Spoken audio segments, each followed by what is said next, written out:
Olá a todos, estamos de volta neste canal para mais um vídeo sobre a Guiné-Bissau. Preciso de começar este vídeo com uma correção.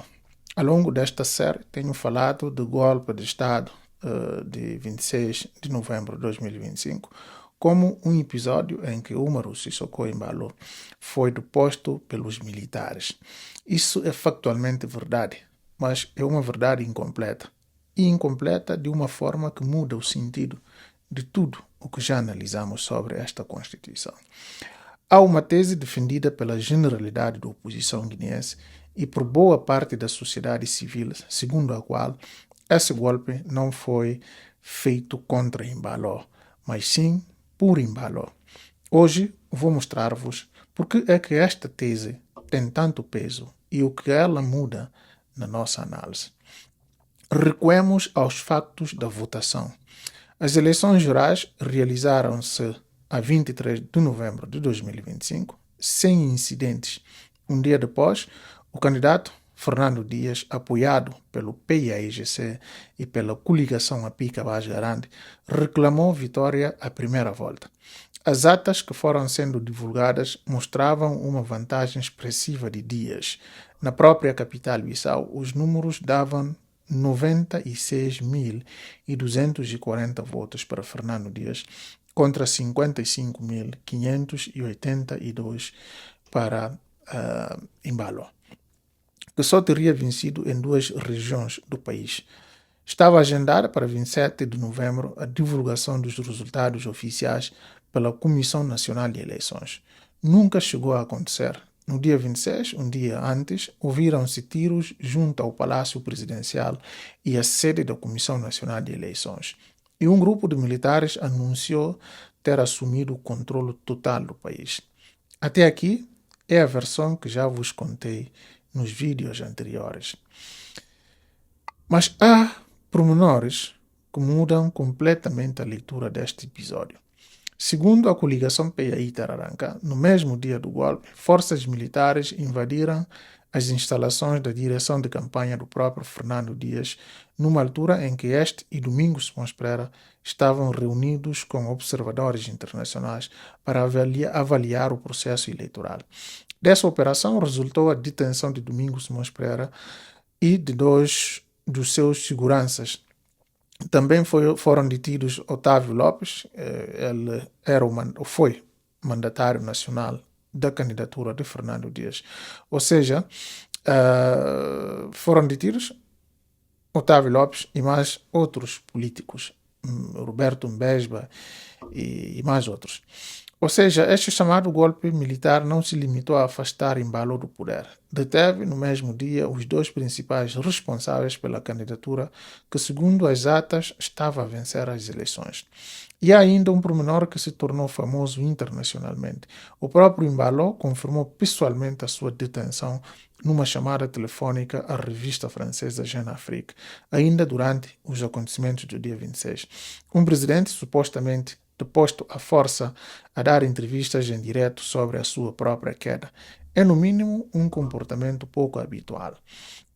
Por tudo isto, a plataforma da Aliança Inclusiva PAI-Tararanca, já no dia seguinte ao golpe, 27 de fevereiro, classificou publicamente o episódio como, passo a citar, uma tentativa desesperada do presidente, pondo em causa, desde logo, se tratava de um verdadeiro golpe militar ou de uma manobra do próprio presidente cessante para anular um resultado eleitoral que lhe era desfavorável. E o PAIGC manteve essa posição ao longo de todos estes meses. Num comunicado do seu secretariado nacional, mais tarde, o partido refere-se diretamente ao que chama, cito, o falecido, ou seja, o falacioso golpe de Estado ensinado pelo ex-presidente da República, fugitivo Sissoko Embalo. Reparem na palavra escolhida, fugitivo. Não é deposto nem afastado. É a palavra que se usa para alguém que foge da justiça, não para alguém que foi vítima de um golpe.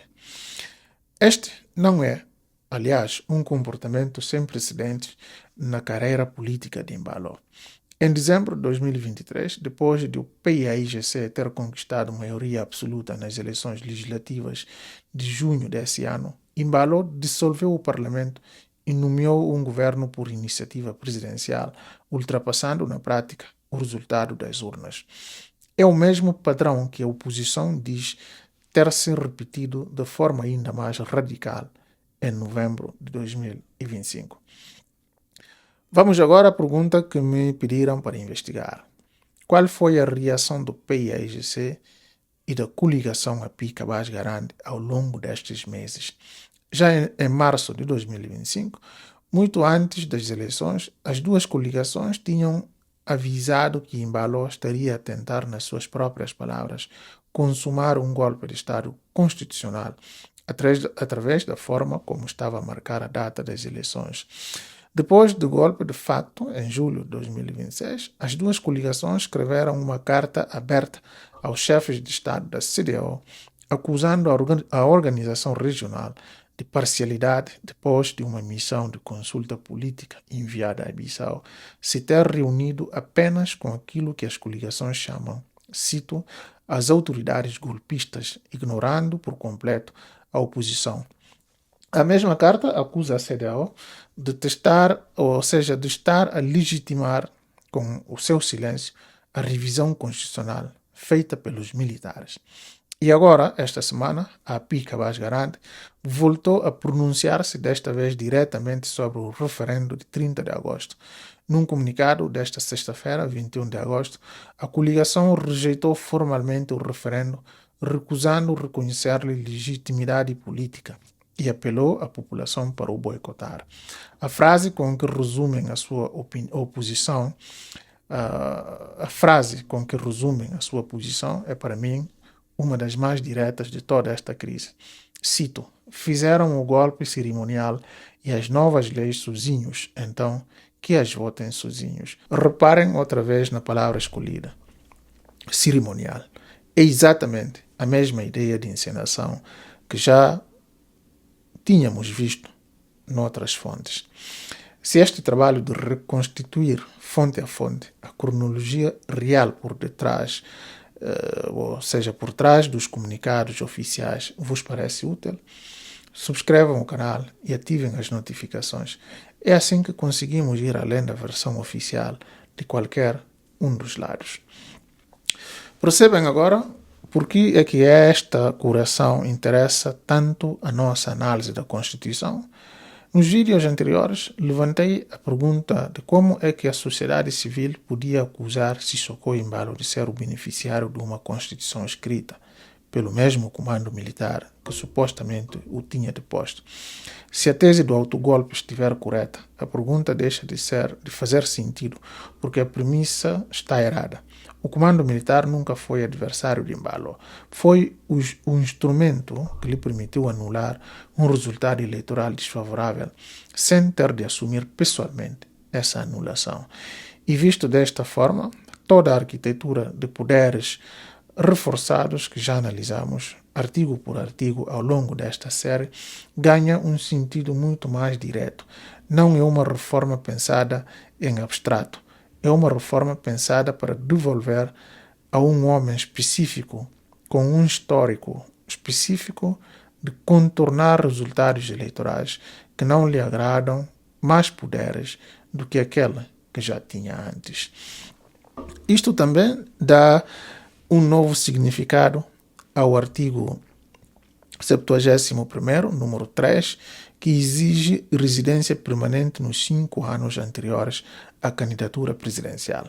Se a tese do autogolpe estiver certa, essa cláusula pode não ter sido pensada como obstáculo a Embalo, mas sim como obstáculo aos seus adversários. A Fernando Dias, que continua a reivindicar a vitória de 2025, e a Domingos Simões Pereira, hoje em Lisboa.